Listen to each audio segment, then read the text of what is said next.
You're watching A News. I'm Bakhtiar Sanov, and let's see the top stories. Stock markets had one of the worst weeks of this century after Trump tariffs take effect. A missile strike on the Ukrainian city of Kryvyi Rih kills 19 people and leaves dozens injured. Myanmar death toll exceeds 3,300 as the UN makes a renewed call to help the disaster-struck nation.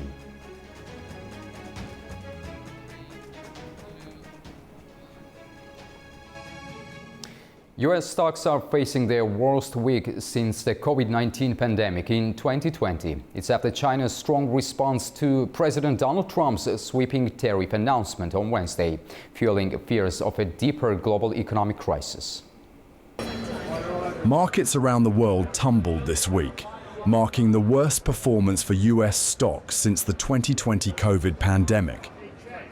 It's after President Donald Trump introduced tax hikes globally on Wednesday, slapping a 10% tariff on most US imports and much higher levies on dozens of countries, erecting the steepest trade barriers in more than 100 years.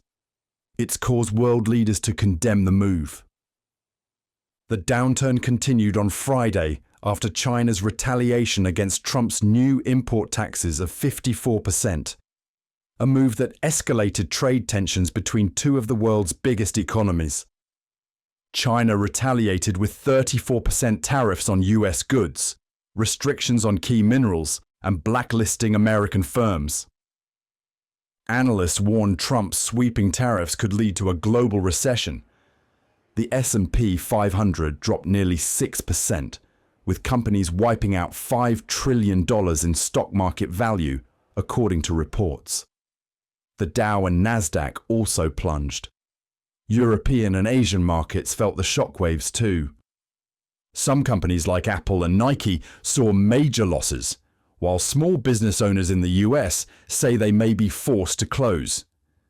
Despite the turmoil, Trump defended his trade approach. However, the Federal Reserve warned of rising prices and slower growth in the months ahead. The U.S. stock market has taken a hit since President Trump announced the imposition of new tariffs on foreign trade this week. But the White House remains confident in Trump's trade policies to protect key U.S. industries. Ubi Shbander has more from Washington. President Trump remains confident that the tariffs that he signed into effect this week will play out positively for the American economy, a day after declaring Liberation Day for the United States and signing the most sweeping set of tariffs on foreign goods in modern American memory. The markets here in the U.S. remain volatile, with a sell-off on Wall Street taking place after the chairman of the Federal Reserve, Jerome Powell, issued an assessment warning of inflation and a potential economic slowdown. President Trump hit back on social media, telling Powell that now is the time for the Fed to lower interest rates in order to help boost the economy. The White House also released the monthly jobs report, indicating that 228,000 jobs were added in the month of March, indicating that the labor market remains on solid footing and exceeded analyst expectations. President Trump also reacted to China, issuing its own retaliatory tariffs against the U.S. He blasted Beijing on social media and warned that China, quote, is playing it wrong. They panicked. Despite the detractors, Trump also posted on social media that his policies will never change, and he urged investors that now is the time to invest in the U.S. and that, quote, it was a great time to get rich. Hitting back at critics, the White House also highlighted on Friday specific cases of car manufacturing plants in the U.S. that were now increasing production lines due to the tariffs and thus adding more jobs. The recent dip in the stock market may be a reflection of retail investors' anxiety on how the tariffs will play out. But the White House has said that they remain confident that over time, President Trump's tariffs will prove to be a massive boost to the economy. Ubi Shbander, A News, Washington, D.C. The U.S. economy is facing fresh uncertainty after President Donald Trump announced a new wave of tariffs earlier this week. Federal Reserve Chair Jerome Powell warned that the fresh tax hikes are larger than expected and could lead to higher inflation and slower economic growth. Speaking at a conference in Virginia, Powell said it's too early to decide how the central bank should respond, but said that the Fed will closely monitor inflation and market conditions. There are warnings from experts about the impact of US President Donald Trump's new sweeping tariffs on America. The Federal Reserve Chair, Jerome Powell, says the tax hikes are larger than expected and believes the economic fallout will be more significant. However, he cautioned that it is still too early to determine the appropriate response from the central bank. We'll continue to carefully monitor the incoming data, the evolving outlook, and the balance of risks. We're well positioned to wait for greater clarity before considering any adjustments to our policy stance. It is too soon to say what will be the appropriate path for monetary policy. While uncertainty is high and downside risks have risen, the economy is still in a good place. Meanwhile, the chief executive of Infrastructure Capital Advisors, Jay Hatfield, says Powell's speech indicated that the Fed is confused about how to deal with tariffs. Specifically, they should look at tariffs as a sales tax with a one-time price increase, but a very negative impact on growth. But they're not coming to that conclusion. They're historically have always been behind the curve. But the good news is the market's cut rates for the Fed. So the 10 years come off, so it should stabilize the housing market. But the Fed's not going to move, and he indicated this, until the employment situation weakens. Hatfield believes that rates will need to be cut over the year. Fed they're really terrible at processing inflation data, but they're very focused on labor because they're labor economists or Keynesians. And so we do think that they will cut rates at least 3 times this year. The market's at 5 due to a weak labor market. The comments come as global markets continue to decline. It's already wiped approximately 10% off major US stock indexes since Trump announced a raft of new tariffs on trading partners around the world on Wednesday. A Russian missile strike has killed at least 19 people, including 9 children, in the Ukrainian city of Kryvyi Rih. The attack is one of the deadliest this year, hitting residential areas in President Volodymyr Zelensky's hometown. While Russia's defense ministry claims it was targeting a military gathering, Ukrainian officials have dismissed that as misinformation. The latest Russian strike has ripped through residential areas in the Ukrainian city of Kryvyi Rih on Friday, according to local officials. At least 19 people, including 9 children, were killed when apartment blocks were hit. Ukrainian emergency services say more than 50 people have been wounded, including a 3-month-old baby. I have not seen the flash. I only heard the explosion. All windows, glass fell on me, but I was not hurt, surprisingly. There were dead children laying there, crying parents, horrible. And there was the crater, and there was smoke coming out of it, where there was the hit.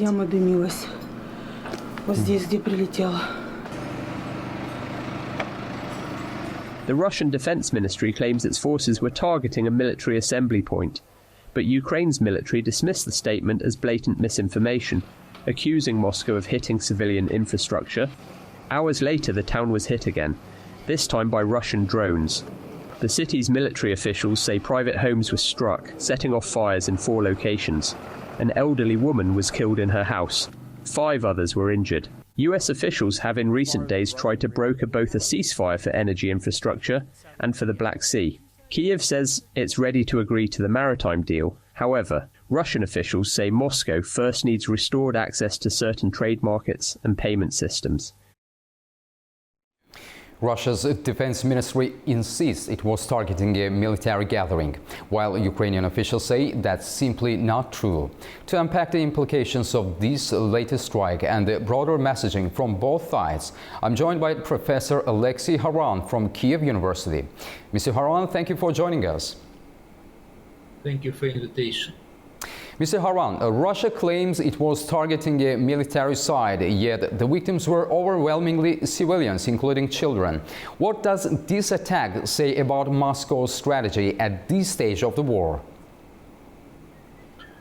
Well, it's still the strategy of aggressors, so they would like to increase the stakes. They want actually to seize more Ukrainian territories on the eve of full negotiations, which is still very, very far. And at the same time, they are bombarding the whole Ukraine, so there is no ceasefire for bombarding the territories, including civilians. So it's very, very cruel approach, and I think what Russia wants to break the will of Ukrainians.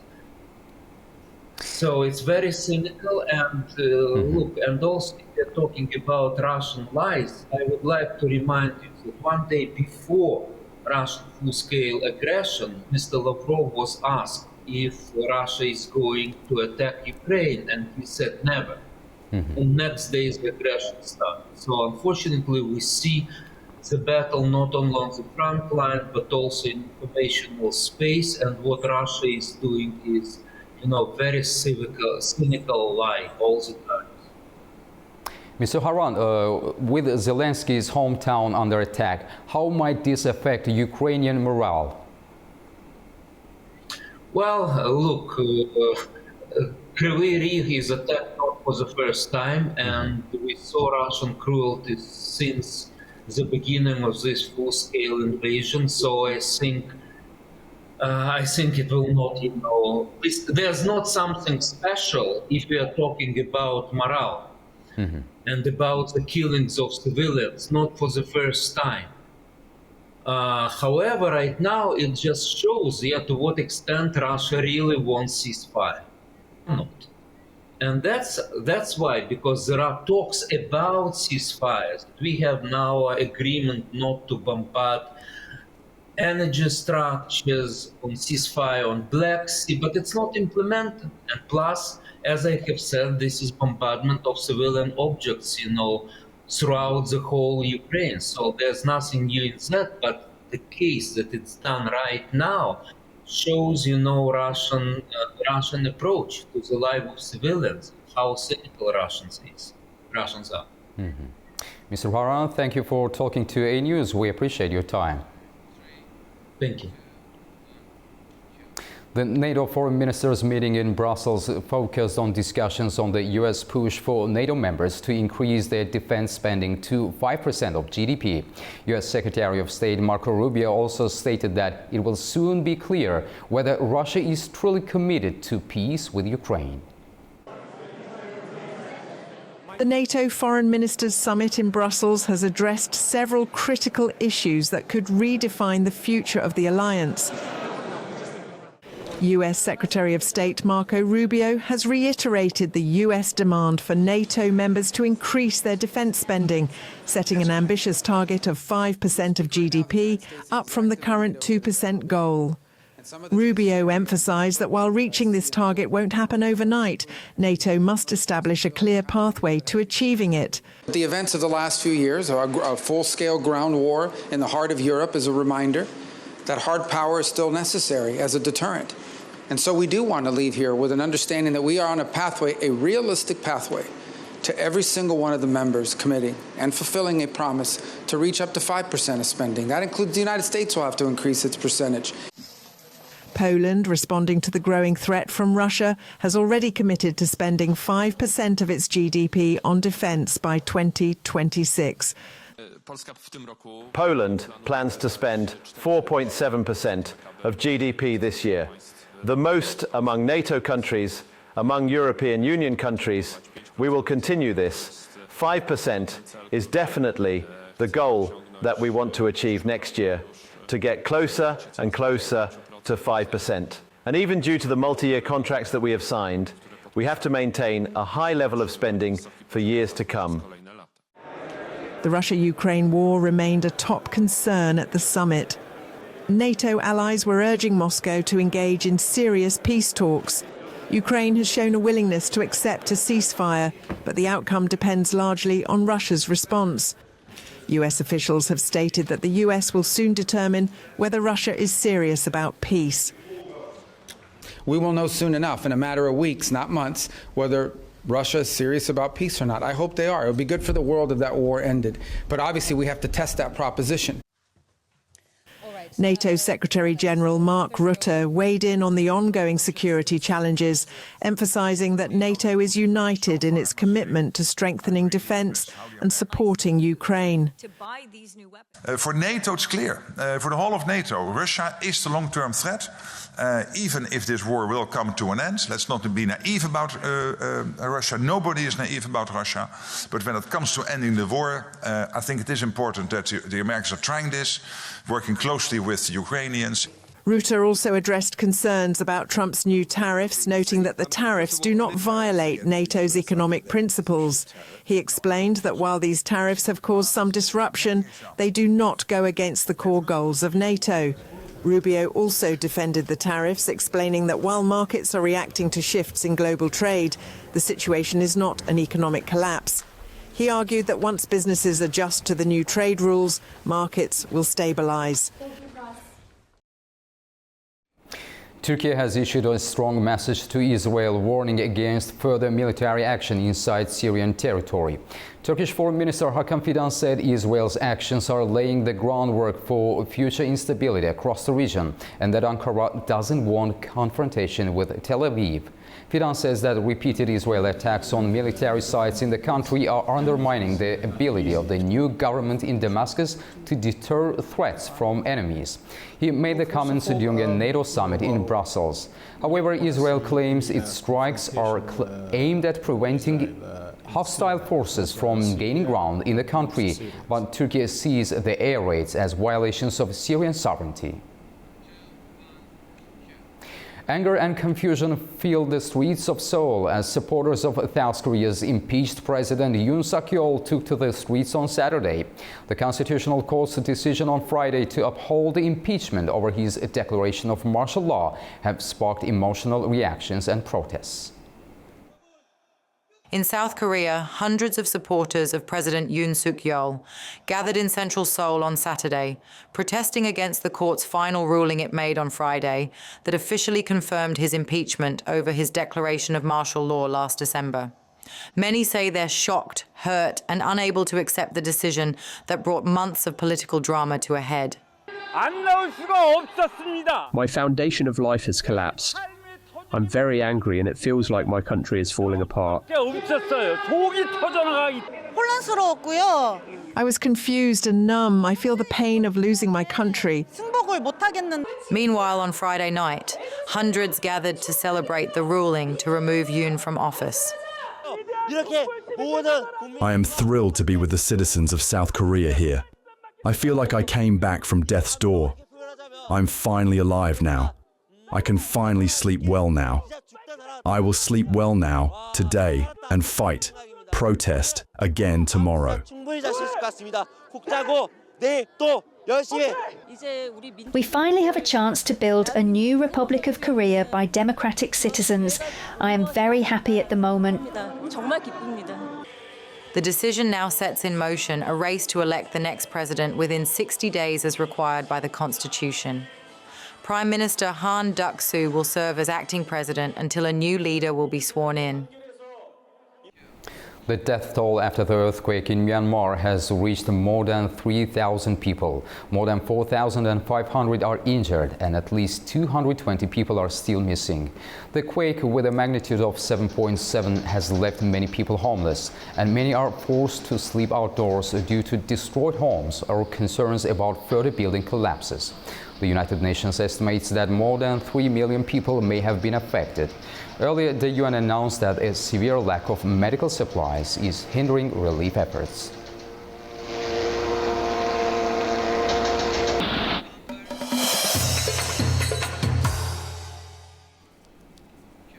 France and Armenia are looking to build ties within the defense industry. The Armenian Ministry of High-Tech Industry Mikhail Harapetian met with Emmanuel Kiva, the chief executive of the French Defense Procurement Agency, known as DGA in France. The officials discussed potential military-industrial cooperation, including the initiation of technological exchange programs. They also discussed the development of defense technologies in Armenia, according to officials.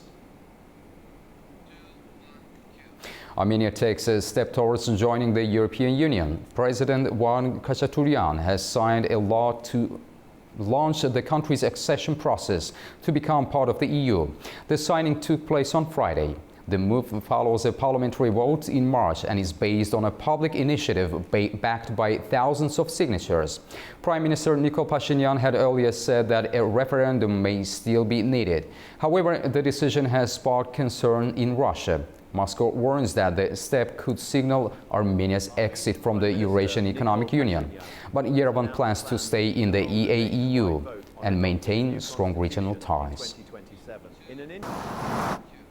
Azerbaijan welcomes a new international resolution on landmine victims adopted at the UN Human Rights Council on the International Day for Mine Awareness.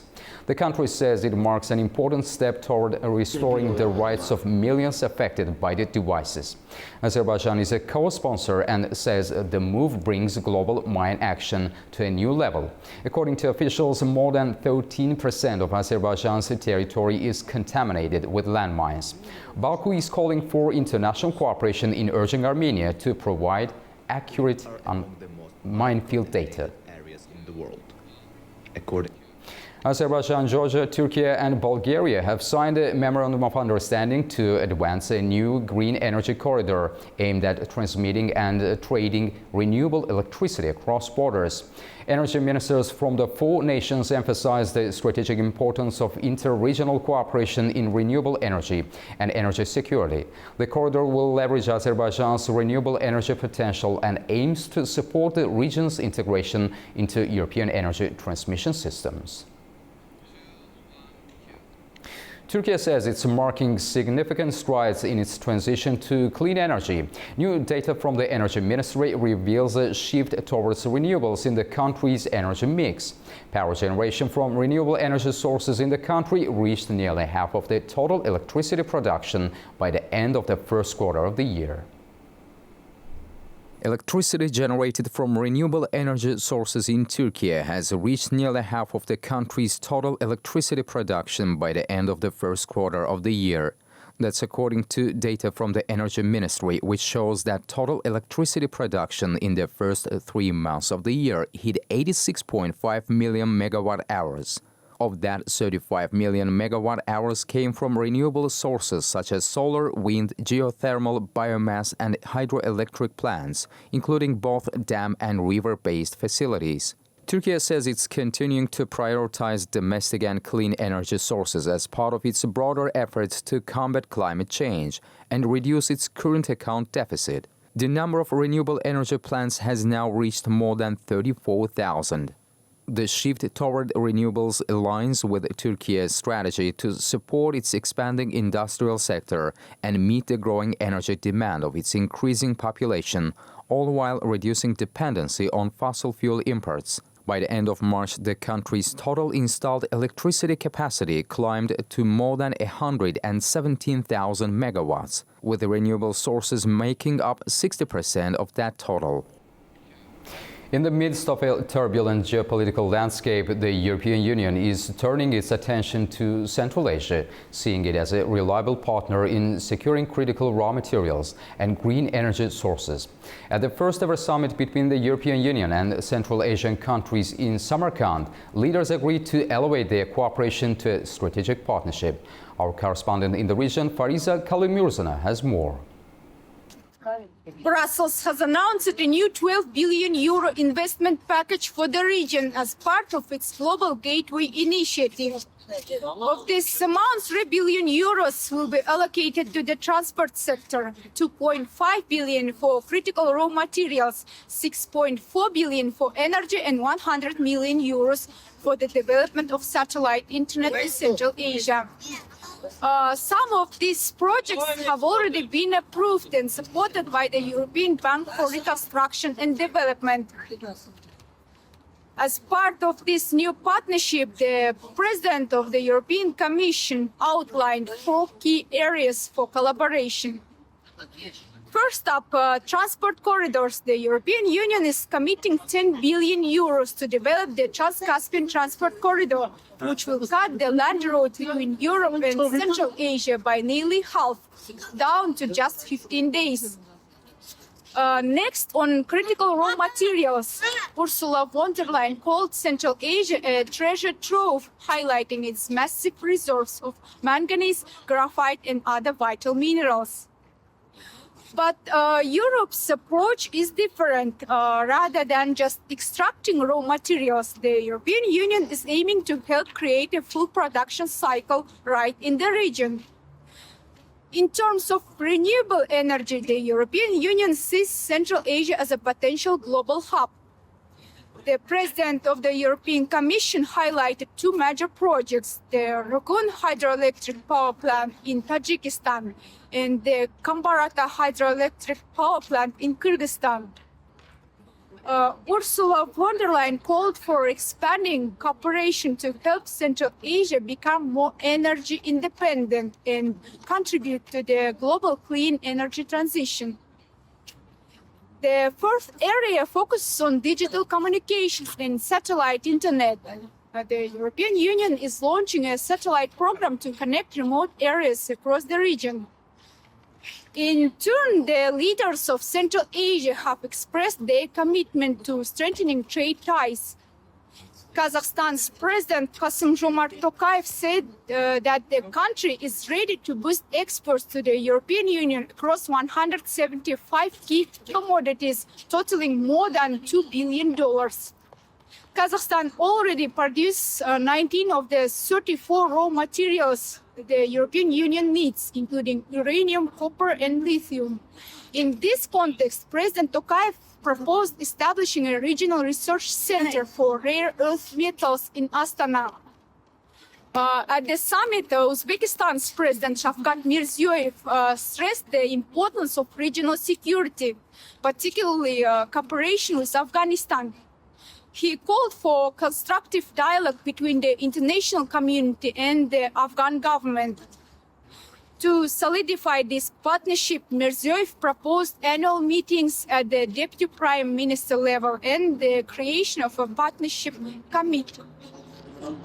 He also suggested that a roadmap be developed to implement the agreements made at the summit and that it be ready within a month. Fariza Kalimursina for A News in Almaty, Kazakhstan. That's all we have for now. Thank you for tuning in and keep watching A News.